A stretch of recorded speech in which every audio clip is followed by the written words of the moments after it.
The Oklahoma City Thunder select Chet Holmgren from Gonzaga University. What a pass. Giddy underneath for JRE. The reverse and the rookie-to-rookie action. SGA defended closely by Westbrook. Tough. Step back. Gets up the shot. Banks it in for the lead. This is Udart. You're listening to the Uncontested.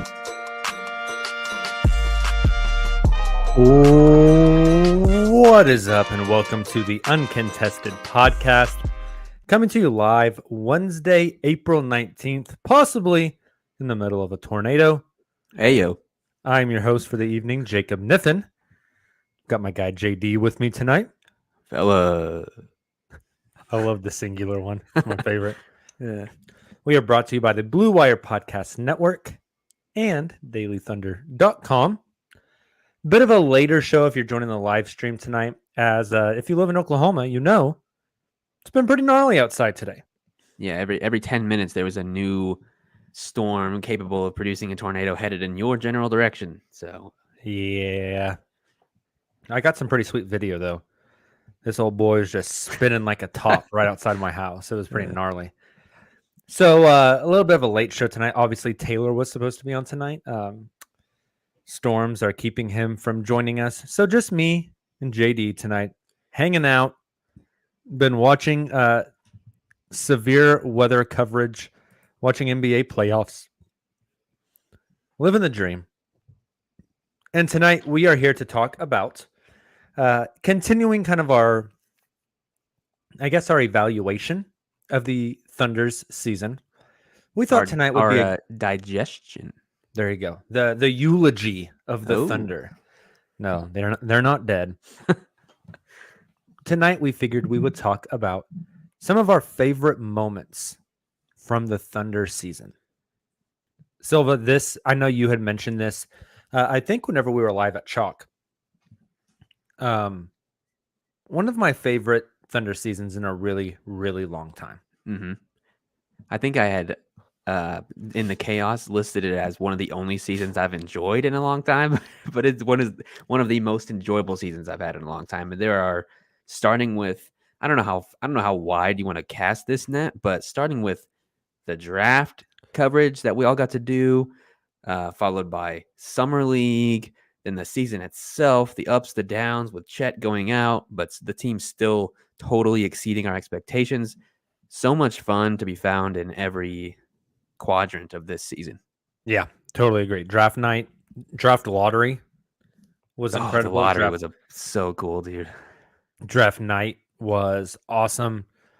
You know, culminating with us being out in Summer League, getting to see the team out there record in the Blue Wire studio. The only down part of the season really was the Chet injury. And boy, that was so down. Down. Pretty devastating. It was. But we're back. Yep. But training camp, preseason, all that was a blast. Start of the season, fun. We got to the holiday portion of the season, fun. Right after Christmas, they start whooping ass, fun. Yeah.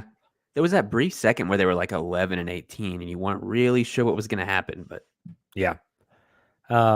Just a really fun season all the way around. Had a blast.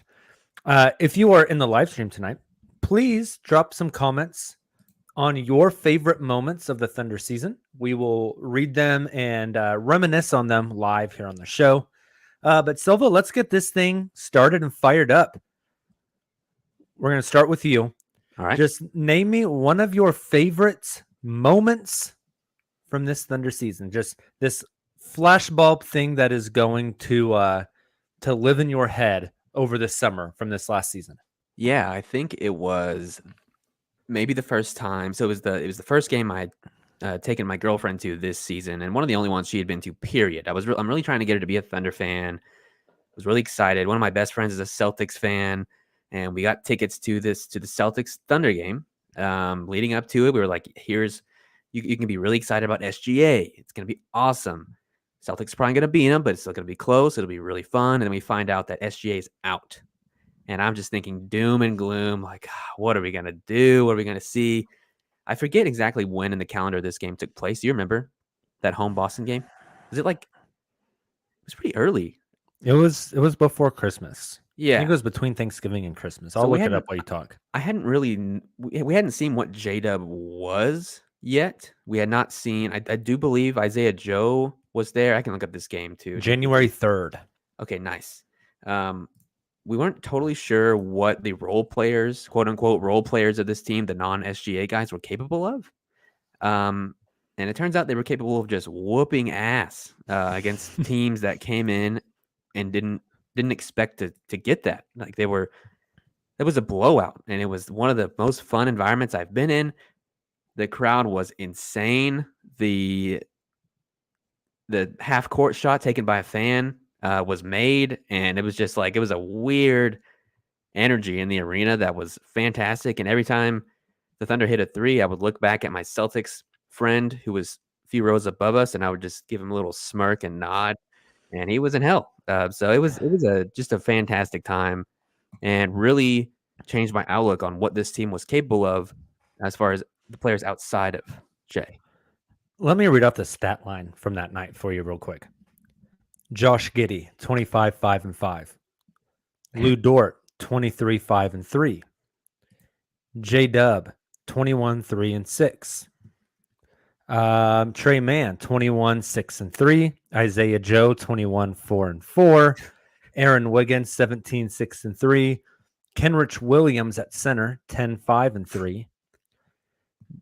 Jay Will, 8, 7, and 3. Darius Baisley, 4, 1, 1. How many guys in double figures did you just list? 1, 2, 3, 4, 5, 6, 7 guys in double figures.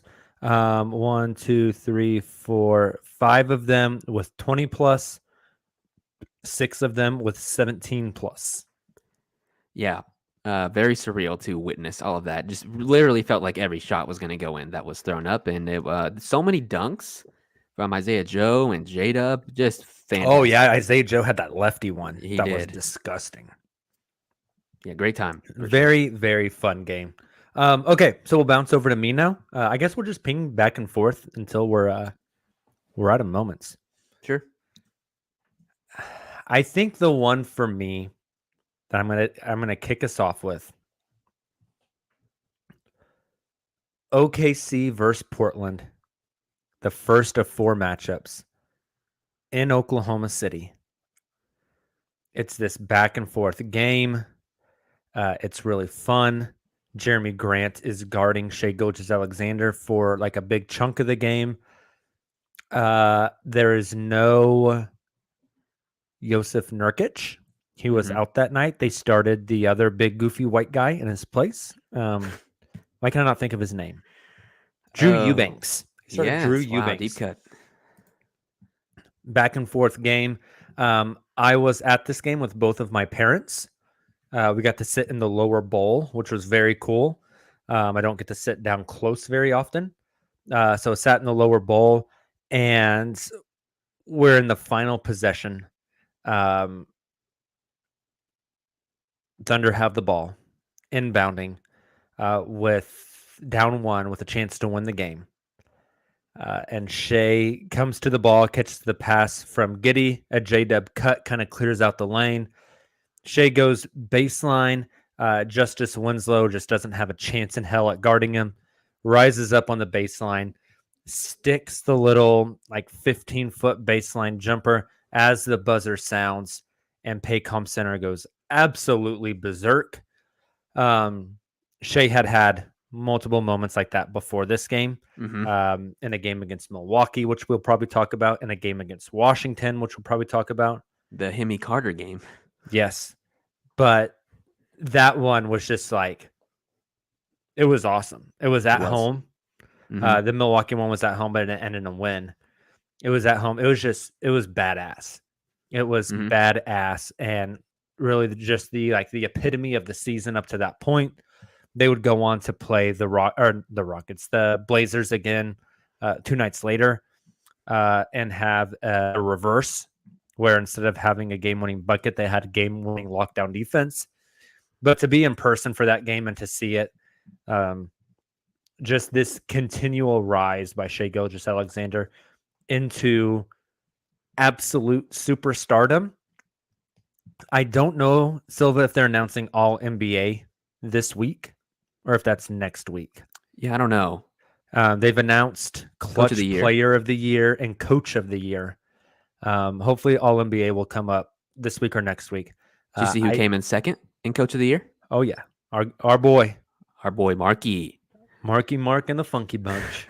I think Shai's going to be first team.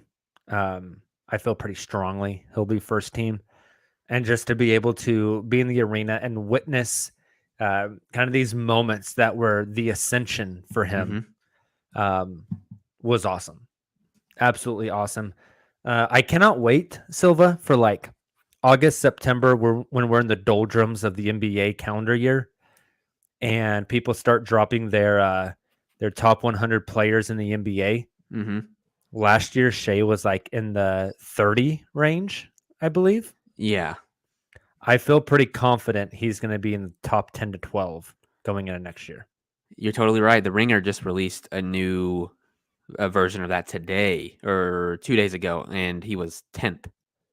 Nice. Like this moment right now, before we know what happens in the offseason, before we know the outcome of the playoffs, who goes above Shai?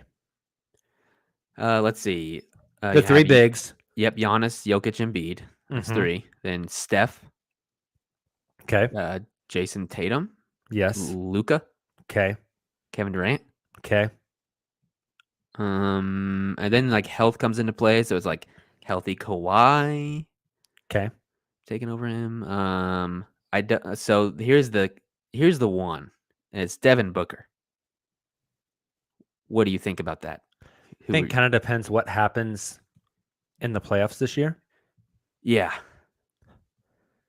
This is where I begin to think. Can you put Booker over him? Can you put Dame over him? It's tough. It's at least a conversation. It's like, do people put Donovan Mitchell over him? See, so there's like, we're at 8 right now. There's like, if you add 3 more, we're at like 11, 12. I think he's going to be top 12, dude. I mean, he had the best season out of any of those guys, I think, this season. I agree. Is Shai going to end higher on MVP than Donovan Mitchell? Yes, I think so. Interesting. I think SGA's defense is a one attribute you can point at as something that can be better than those other guys. He's awesome, dude. He really stepped up this year on that end. He is awesome. Yeah, and his size and his physical tools really allow him to be one. Okay, we're getting a lot of them in the chat. You guys keep those ones coming. Back to Silva. Yeah, let's go to probably an obvious one that I think, Garrett in our chat mentioned. We ruined LeBron James becoming the all-time leading scorer in the NBA, passing Kareem Abdul-Jabbar. This was their second nationally televised game, if I remember correctly. The first one being Miami with the million free throws. This one, I mean, ESPN really wove the story, as they should, of here's LeBron passing Kareem. This is an honor. LeBron and Kareem shaking hands. This is unbelievable. Is he going to do the sky hook to tie him or to pass him? What's it going to be? Really nothing said about the Thunder that much, except for the guys on the call just saying, what a good young team. They just play hard all the time. And the Thunder did not back down in the moment whatsoever. They played well the entire game. I remember them having a lead most of that game and just having it firmly under control. And then at some point later in the game, just pulling away, and LeBron sat down. This young team on national TV with a ravenous crowd that was all there for one thing. They didn't care. They weren't bothered. They took care of business as the youngest team in the NBA, and that was phenomenal to watch. And I feel like it was the first time a lot of America may have seen that Thunder team and it opened a lot of eyes. I haven't looked at, and I don't even know where to find this at. I wonder if more people watch that game than watch either of the playing games That is entirely possible. because of just the record-breaking aspect. I just pulled that one up. Few things if people don't remember. Mike Muscala was awesome in that game, had 16 points on 17 minutes. Shea, 30 points, 8 assists. Two that people maybe don't remember, two awesome performances in that game. Josh Giddey, 25 and 6. Actually, 3 performances I want to highlight here. Josh Giddey, 25 and 6. J-Dub had 25.7 rebounds, 2 assists, and was just freaking awesome. And Jay Will, starting at center that night against Anthony Davis, had 14, 7, and 7, which is a really impressive line. That is really good. I remember the national broadcast that night just kind of gushing over J-Dub and his ability and what he was doing and his efficiency and how just the poise of being a rookie and how the moment didn't seem too big for him. He actually started that game guarding LeBron James. It's a big stage for that. Yeah, just a huge coming out moment for J-Dub on national TV. J-Dub's a massive, massive Kobe Bryant fan. And to do it in LA against the Lakers, really cool. Yeah, I will not. That is not one to forget. It just goes to show that they're not scared of the moment. They play their style of game no matter what the stakes are, no matter what the environment is, what the pressure is. They play their brand of basketball, Mark Daignault's brand of basketball. And you got to remember, this came on the heels of an ass whooping to the Golden State Warriors. That was one of the second night of a back-to-back, if I remember correctly. I think you're right, and that was that Golden State game was one of the few this season where they looked a little rattled coming out. Like they looked like they had watched Golden State play back, like in the playoffs for the last 10 years, and were just kind of shocked to be playing against them. And to come out like that on the second night of a back-to-back was just incredible. Yeah, really fun game.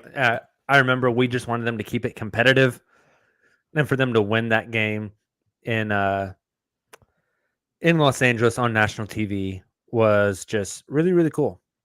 Shea has a habit of kind of torturing the Lakers in their home building. I think I've seen our intro so many times. Our intro still has SGA hitting that game winner. Yeah. Yep. Awesome stuff. Speaking of Shea, I got my next one. I've already mentioned it, but the game winner in Washington was just freaking dope. Like, got the inbound, sized his man up, kind of drove in a little bit, stepped back, hit a sidestep, pull up 3. And let me tell you something. Shea is 24 years old. Yeah. I am 32 years old. If I hit a game-winning 3 in pickup hoops at the gym, I'm talking. I'm letting people hear about it. Okay? He hits this shot as a 24-year-old. There's like 2 seconds left in the game. Washington calls the timeout. And Shea's walking back to the bench, no smile, just yelling, "One more stop. One more stop." God. And just the level of just being unfazed and locked in. And I mean, he's a badass, dude. That shot was so cool. The fact that he did that, I think a couple nights before they had lost a game, a really hard fought game in Boston, and then came back to do that. Just awesome performance by Shea. And that shot, that's one of those shots that's going to live with me for a long time. The team really follows his demeanor also. He is like the perfect leader to all these guys that are 20, 21 years old. It's great. Great. Absolutely, we are grateful to have him in Oklahoma City for sure. I wonder if Raptors fans are going to go off again this summer about how he needs to come home as they actively blow up their team because they suck. Little do they know we're getting Pascal Siakam. We'll see about that. I actually don't want to add anyone to this Thunder roster. Hey, did you see that? Talking about adding players, 2 days in a row, the official Tankathon spin. OKC. OKC jumps to number 1 2 days in a row. I don't know what I will do if Can you- Wembanyama is on this team. I really cannot grasp what that would be. It would be like me. I want you. I tweeted about this. I want you to think about. You remember lottery night last year? We have video of us from lottery night last year. Yeah. Most iconically, yes, yes, yes, yes, as Taylor's going nuts. And me yelling, say the effing Kings, because Yeah. I needed the Kings pick to come up to know the Thunder jumped. Yeah. Think about that, but it being the 12th pick jumping. I've allowed myself to daydream, Silva. Yeah. On my drive to work, I played out in my head. The assistant deputy commissioner, whatever his name is, says pick number 14, the New Orleans Pelicans. Uh-huh. Pick number 13. I don't even know who 13 is supposed to be. Do you know who it is? No, I don't. I'm pulling up pick song right now. Okay, yeah. Number 13, the Toronto Raptors. The next one should be the Thunder. And he says, picking 12, the Orlando Magic. And that means we know the Thunder jumped. And just the overwhelming excitement I would feel. And then do you remember you, Taylor, and I, whenever it came back from commercial break to break down the top 4, and they said Sacramento, and we were like, ah! Deafening. And then number Deafening. 3, Houston. Oh, And we were like, oh my God. Number 2, Oklahoma City. And there was like this collective, like, oh, like disappointment. And then like, wait a minute. That's number 2. Imagine that, but it's number 1. Yeah. And you know what the prize is. Last year, we didn't know what the prize was. It was it was in the air, right? At number 1, you know what the prize. Can you imagine what lottery night would be like? I truly cannot. I cannot grasp that concept whatsoever. I cannot imagine Victor being on this roster. I don't even know. The post lottery live stream would be the most ignorant thing we have ever done in our lives. Yeah, like shirts off, no socks. Just no. And then could you imagine the first summer league game? The hype out in Vegas as Chet and Wemby walk out on that court together. I was gonna say, like, Chet may not play in summer league as of now. But if Wemby's I there, know you what gotta he said in send exit Chet. interviews. I'm still doubling down. He's gotta playing in send summer him. league. That would be insane. That would be Godzilla and Mecha Godzilla starting for the Thunder roster in summer league. Because they would both start. They would both start immediately. So no, I don't know what I would do. I know it's unlikely. I will ask: is if they jump up, is it top 4 they jump up to, or they jump up to 1 if they're jumping up? Top 4. Okay. So Okay. if you hear them called at 12, that means they're just sticking at 12. Mm-hmm. If they are called at 13 or 14, that means whoever was 13 or 14 has jumped. And if they are not called at 12, they are in the top 4. Oh boy. Yeah. Yeah. So at the moment, See, last year was crazy because they had 5th best odds. yeah. And so that's like a lot of teams behind you, 6 through 14 behind you could possibly jump. So we had the possibility of sliding all the way down to like 8 or 9. And so Really got from like very 9 on for us last year, it was like, please don't say the Thunder. Please Yeah. don't say the Yeah. Thunder. Please don't say the Thunder. Yeah. But for this year, it's very straightforward. Like You'll know. very early on, you will know. Like we didn't even give a shit last year about 14 through 9. It's just like whatever. Whatever. This year they're going to say 14, they're going to say 13, they're going to say 12. When they say 12, our night might be over. Yeah. And if they don't say the Thunder at 12, Then our pants are off. our pants are coming off. Yeah. And I don't know. Like, I've purposely, because of how well this season has gone, I have not invested myself into educating on myself on this draft nearly as much as I did last season, because it's like, okay, we already have SGA, we have Josh, we have J-Dub, we have Chet, we have all these other players that have been excellent for the Thunder. So I haven't invested myself in that knowledge base nearly as much this year. So if that had happened, I just don't know. All right, I think we're back to you for moments. We are. What should I go to? I want to make sure we bring in our fan submissions as well. We had a lot on Twitter, I know. We have a lot on Twitter. Speaking of Twitter, I wasn't supposed to be on the show tonight, so I submitted 3 photos. You did. One was the Shea jumper against Washington, which I already mentioned. One, just a moment that's always going to live in my head. Rudy Gobert trying to trip Kenrich Williams. I believe that was in Minnesota. Is that right? I believe it was. Kenrich turning around and about swinging on Rudy as he was on the ground. Rudy got ejected from that game. Kind of just wish Kenrich would have faded his ass. As much as I hate Rudy Gobert. Yep. Speaking of, what is Rudy doing right now? I was about to ask. Getting smoked by 17. Uh-oh. With 10 minutes to go in the second quarter. The downfall of our enemies? 39-22. Rudy Gobert has 3 points, 3 rebounds, and is a -12. That's my max player. That's the guy I traded 4 firsts, a rookie, and multiple good role players for. A writer from, we're off track, but it's the off season. A writer for USA Today, their Washington branch, reported today that now that Tommy Shepard is out as GM, Tim Connolly, who's from the Washington area, he listed as a potential.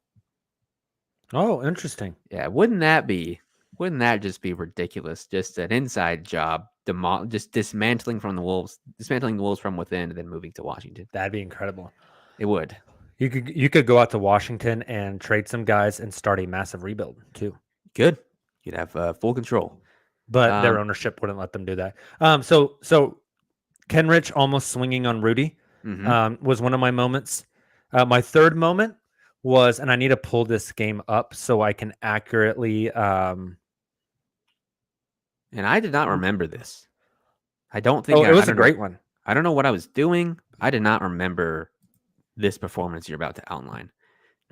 So in a loss up in Cleveland, it was a very well fought game.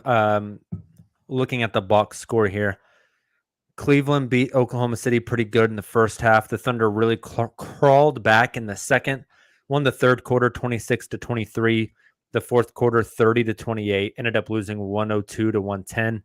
I think Cleveland made a little push with about 3 or 4 minutes left in the game. Shea with 23. Josh had 17, 13, and 6 that night.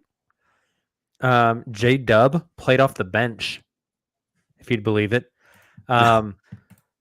Because one of the starters, number 17, Alexei Pokusevsky, played 34 minutes, 16 points, 14 rebounds, 5 assists for Poku that night.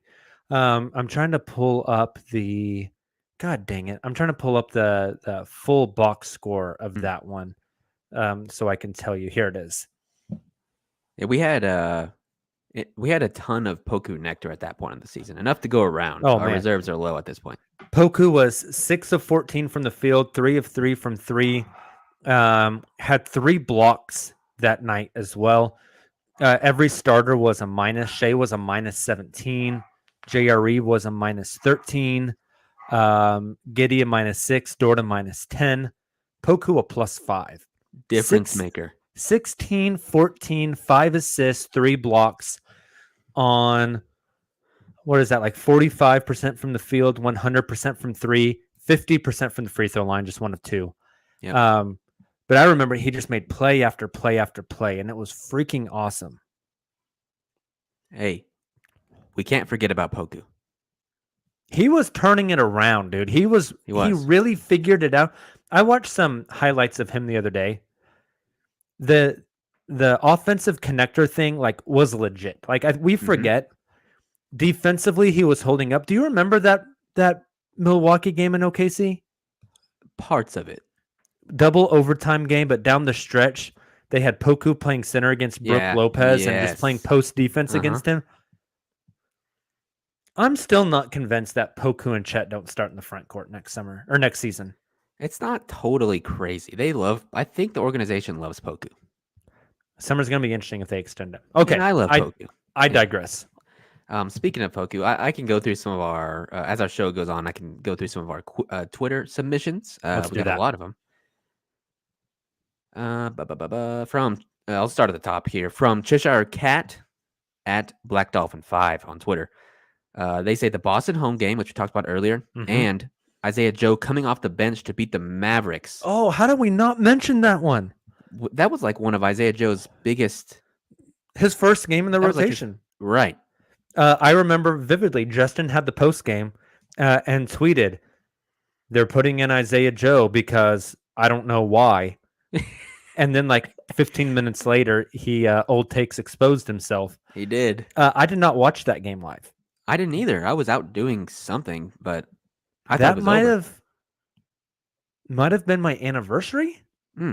I can't remember when that game was, but I remember my wife and I were hanging out and we were playing video games together. And after she went to bed, I fired the game up. I had ignored spoilers, and I watched it, and just my jaw hit the damn floor.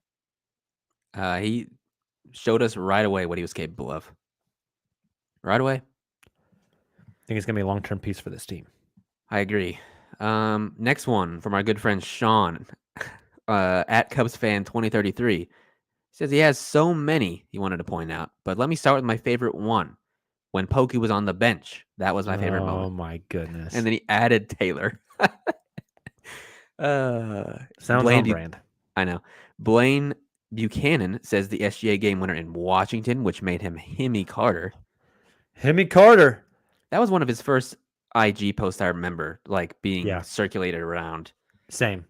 Tony Lopez says the emergence of Isaiah Joe. Big reason why the Thunder exceeded expectations this year, I think. Isaiah Joe coming out of nowhere.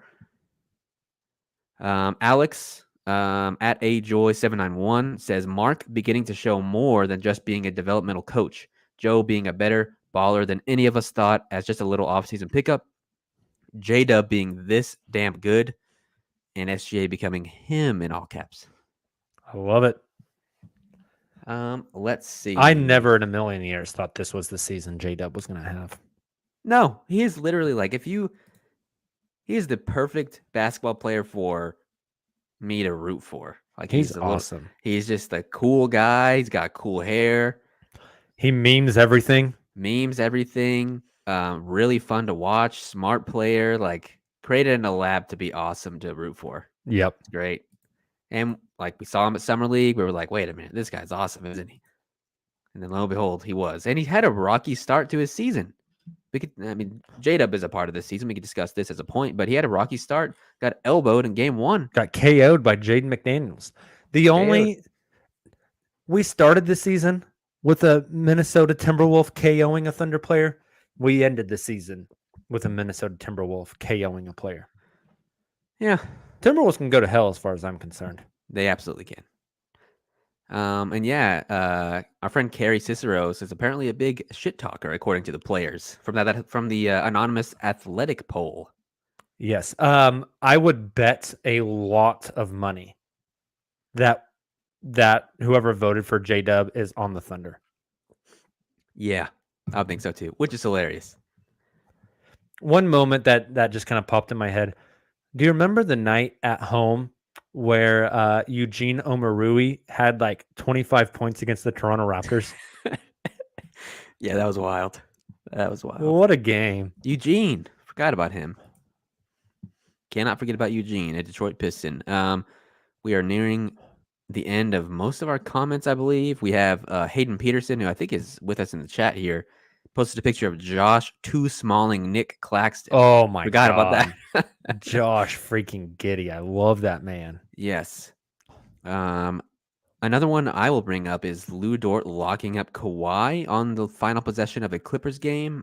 I haven't been that before the playing game. I had not been that fired up about a Thunder basketball game in probably 2.5 years. Yeah, that was on March 21st. When Lou clamped him That was at midnight. Nick and I had the post game. Yeah. And at like 12:15 a.m., my wife has to get up earlier for work than me. Mhm. So my wife's in bed, the dogs are in bed, the neighborhood's asleep, and I'm walking around the house like obnoxiously just yelling, "Let's effing go. Let's Yeah. effing go." Yeah. It was awesome. Yeah, they just continue to show that they can compete with the best, and that was fantastic. We gave Lou Dort a lot of, I don't know if grief is the right word, but he gets a lot of flack, but he has his moments. Very competitive guy, steps up for I sure. gave him a lot of criticism. Shout out to him in his exit interview. He owned up to that. He did. Said he's inefficient. He needs to get better. I appreciate that, Lou. Yeah, change this. He said he was going to change the shot selection, which is huge. I guess we can wrap up the favorite moments a bit by just shouting out the play-in against the Pelicans. Oh, incredible. Incredible game. Stepped up in every possible way. Josh Giddey, who has been underrated this season, I think, with the emergence of J-Dub, was like maybe the best player on the court that night. Josh was freaking awesome. Was awesome. People slept on Josh's jump from year 1 to year 2. Massive jump, and he's 20 years old. He was awesome. He's got another one in him. I mean, he's going to be really good. Mhm. J-Dub mentioned in his exit interview about like kind of playing out of position, but the team talking to him about that, and him being receptive and yada, yada, yada, and how he's not really a power forward. Josh could be. He absolutely. What if Josh adds 10 pounds this offseason? He bulked up so much between year 1 and 2. I think right now he's at like, how much? I gotta look up how much he weighs. I think Basketball Reference has fairly updated numbers, maybe. Mhm. Basketball Reference has him at 6'8", 210. What if he comes back at 6'8", 220?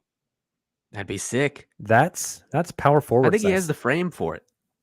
That is power forward sized. He has the frame for it, and that is his play style. His play style, I think, would accommodate a larger build. I agree. You know? He likes to play physical. I love it. He does. Hence the too small to Nick Claxton. That's great. If you guys have any more while you're listening to the pod, please make sure to hit us up on any social media channels. Your favorite Thunder moments from this season. I think we hit most of them, but we'd love to hear what you guys enjoyed from this season. Maybe it's a favorite uncontested moment from this season. I know we had some fun ones. We did. Silva, let's take a break. And then on the other side, let's talk a little bit of playoff basketball before we get out of here. All right, we are back from that break. Silva, last Sunday, we didn't get to talk much about the playoffs. Wanted to touch on them a little bit here. Let's just go through all 8 series and spend like 30 seconds on each. Sweet. You want the sounder? Zach Lowe likes to do 8 for 8. We're doing like 8 for 0.30. Yeah, run the sounder. All right, here we go. I don't even know where you're sitting at.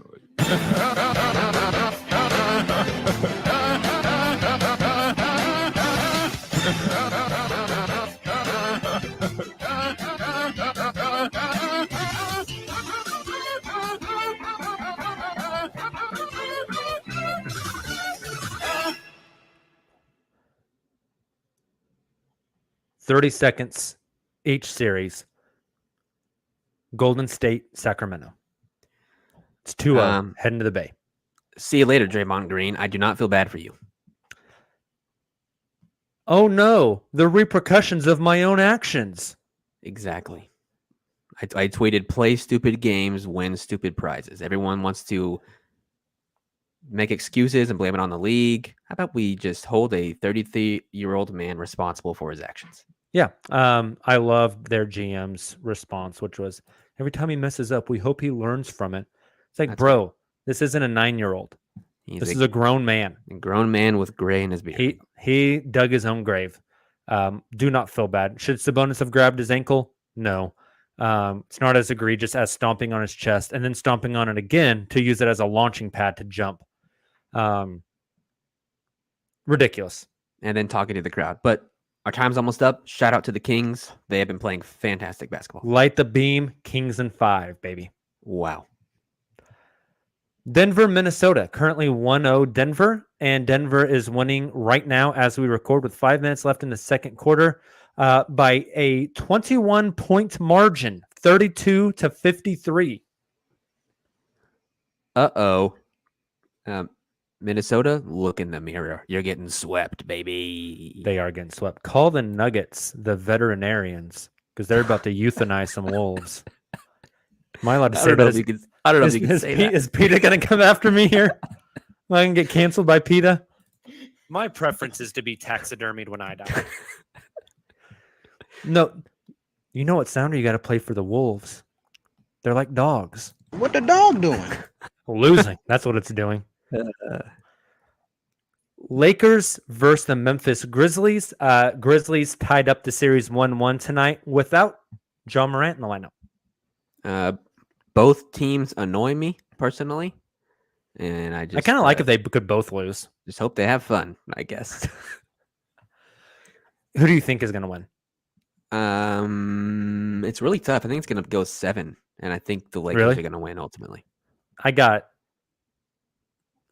Memphis in 6. Fair.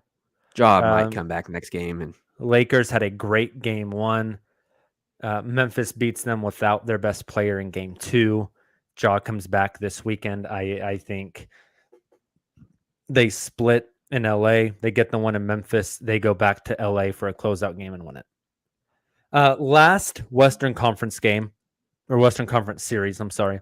Clippers Phoenix, which is tied up 1-1 after last night. Russell Westbrook, very inefficient game 1, but just made a ton of winning plays. Mm-hmm. Pretty efficient game 2, had a really good night. But the Suns woke up in the second half of game 2. Really started to put some stuff together. Devin Booker just cooking guys. Suns are very lucky that Paul George is not healthy. Agreed. They're Kawhi's not awesome. They're not gelling yet. Agreed. Who ends up winning it? Suns in 6. I could see Suns in 6 or 7. It's gonna be hard fought. Yeah. It's a good one though. It's a good one. The Suns need their role players to step up. I thought Chris Paul played a good game the other night though. Mm-hmm. Let's head out east. A game that is going on right now, I believe. Or has it already ended? Going on right now. It ends in 4 minutes. Milwaukee is going to tie the series up 1-1. They're currently up 127-108. Without Giannis. Without Giannis. So they will tie the series up. Thoughts on that one?